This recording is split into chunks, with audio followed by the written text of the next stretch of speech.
Are you exhausted not because you're doing too much, but because you're caring about too much? Not the big stuff, the small, invisible weight of things that were never yours to carry in the first place.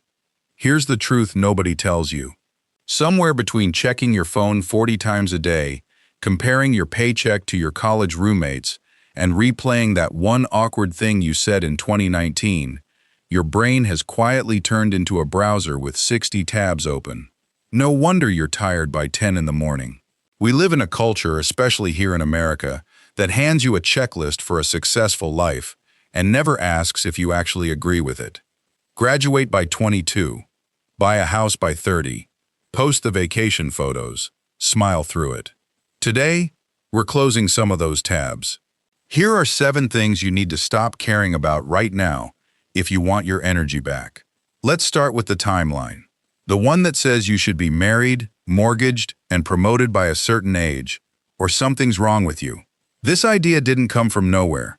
Psychologists call it a social clock, a shared, unspoken schedule that tells us when we're supposed to hit certain milestones.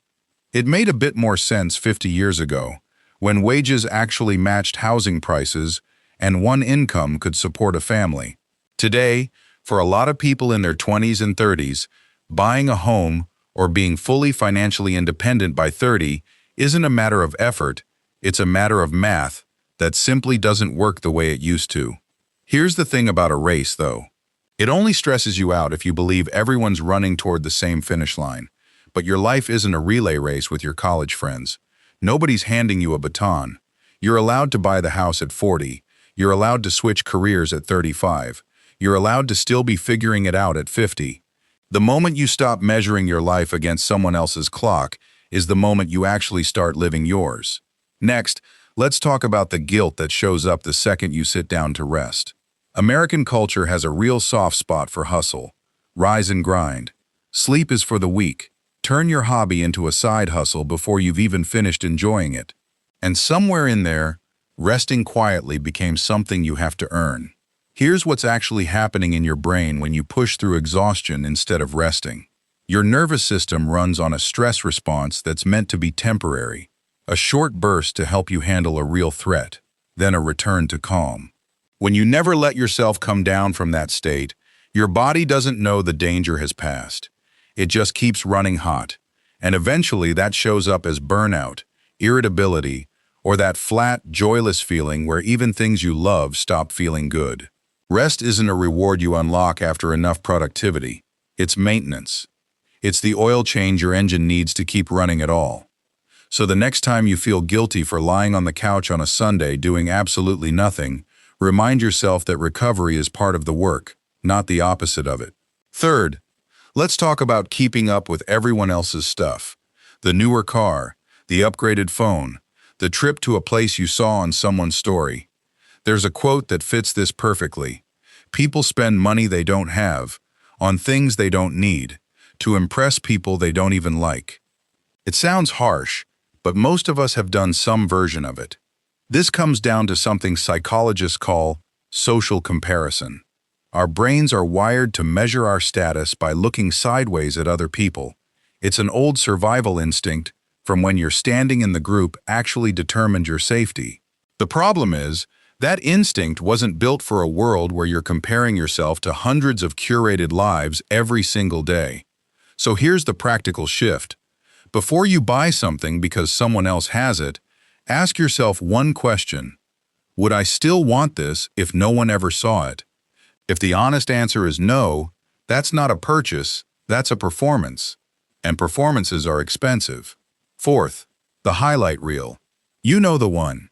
You're eating cereal over the sink in your pajamas while scrolling through someone's engagement photos, their new job announcement, and their living my best life caption from a beach in Tulum. What you're forgetting is that you're comparing your behind-the-scenes footage to their trailer. Nobody posts the argument they had in the car on the way to that beach. Nobody posts the credit card bill. Social media, by design, is a stage, and everyone on it is performing a highlight reel, not a documentary.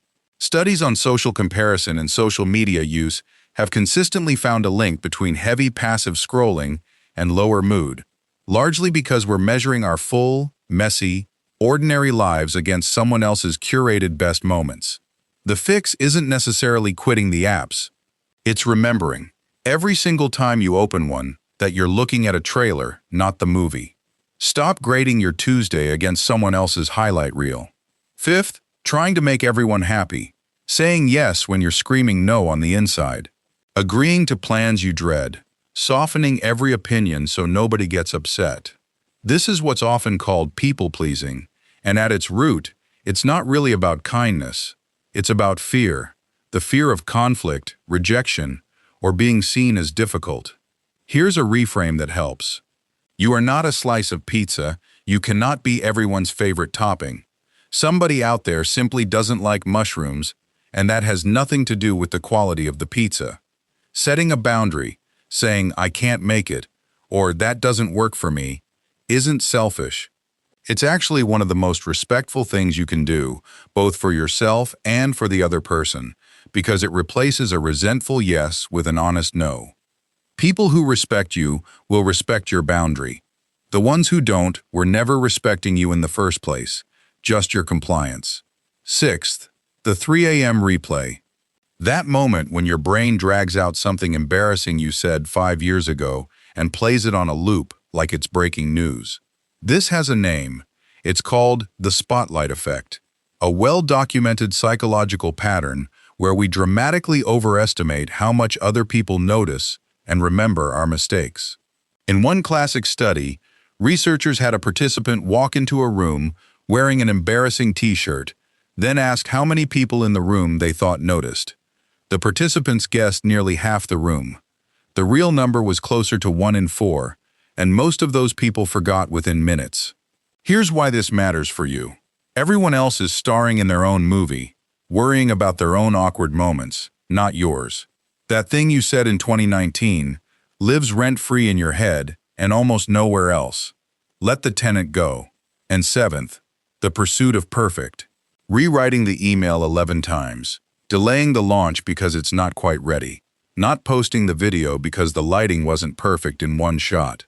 Perfectionism dresses itself up as high standards, but underneath, it's usually fear of judgment wearing a very convincing disguise.